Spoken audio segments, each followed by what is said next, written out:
right? So you've been a business owner, you've been running LockTech, or managing principal for LockTech for how many years? About 23 years now, since 1993. Okay.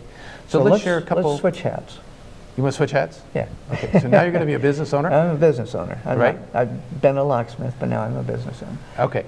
So business owner, and let's share, what are some of the things that you learned about business? No, typically through the School of Hard Knocks, right? We learn some things, I don't want to do that. Yeah. So share what some of your top tips are about being a business owner. I'll share something my mentor, who trained me as a locksmith, taught me, and that is there's residential locksmithing, there's commercial locksmithing. There's more money in it for commercial locksmiths because you get repeat business. So I built a business within his business by going out to the business owners that I wanted to work for, and I passed out business cards and I talked to the owners or the facility managers and just let them know I was in the area. Mm-hmm. And that's how I built up a business where they were calling his business and asking specifically for me. So, and we had 3 or 4 guys that we were working with all the time. Yeah, so you did So sort of door-to-door. Yeah. I built up a clientele that was my business within his business. So that was invaluable to me. Yeah, and that was very effective, obviously. Very. Right? Very. Did you learn some ineffective ways to do marketing? To me, yes, and this was back in the mid-'80s. Okay. I learned that for me, the customers that I would normally get through the Yellow Page advertising or now through internet advertising weren't my ideal customers. Okay. To get the ideal customers, I had to go get them. And I found that that was a very good experience for me to learn that. Yeah, you had to learn your ideal marketing. Right.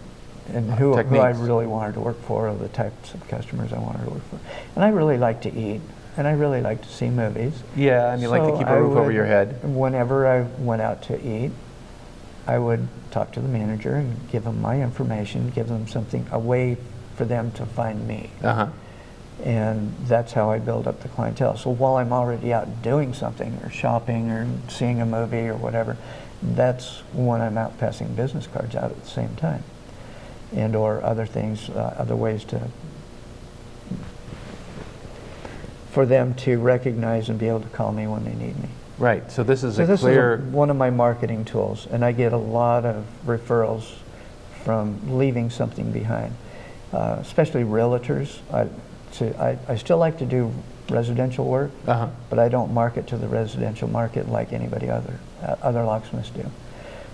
I market to realtors because realtors have the ability to be in front of customers, and when they sell a house, and they might sell 3 or 4 houses a year, I get referrals frequently from realtors because this is how they sign their next big deal.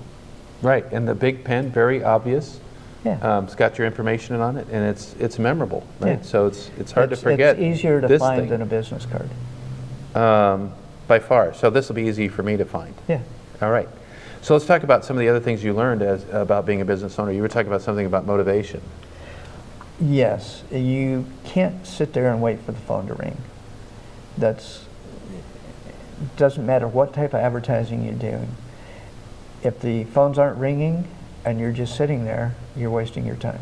You should be out, knocking on doors, talking to people, networking, working with other entities that would be power partners to you. I like contractors. I like business. Well, you're in the trades business, yeah. I am in the trades business. I have contractors that call me to rekey the house after they get done, because that lowers their liability of having any of their subs having that key. So when they're done with their job, doing a remodel on a house, I come in afterwards, rekey the house, and give the homeowner new keys. Yeah. Actually, I hand it to the contractor, and the contractor hands it to them. Okay. Because contractor is usually the one that's paying for that. But in this case, it's get out and take action. Yeah.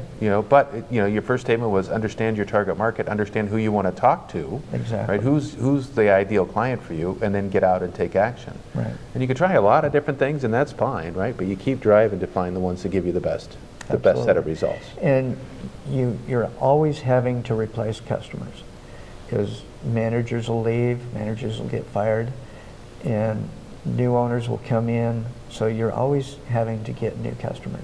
So a percentage of your marketing, no matter what form of it is, you're always getting new customers to replace old customers. So in a sense, marketing never ends. No. Right? There's Never. always a percentage of your time, a percentage of your energy that goes into business development activity, because you don't get to decide, you can't control when somebody leaves or moves or gets sick or whatever, any number of different things that are there. Right. Anything else you want to share with us with respect to the insights you've gained from being a small business owner? You have to be self-motivated. You have to set your own schedule.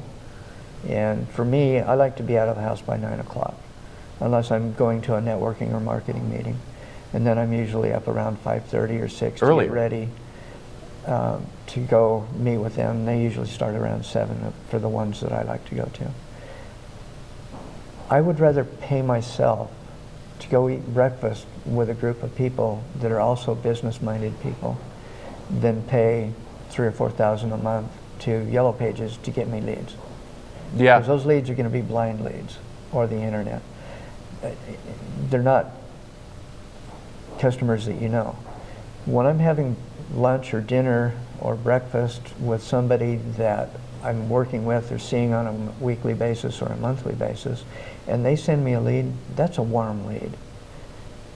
It's a lot easier to go into somebody that's already familiar with what I do and have a warm lead from somebody that knows me.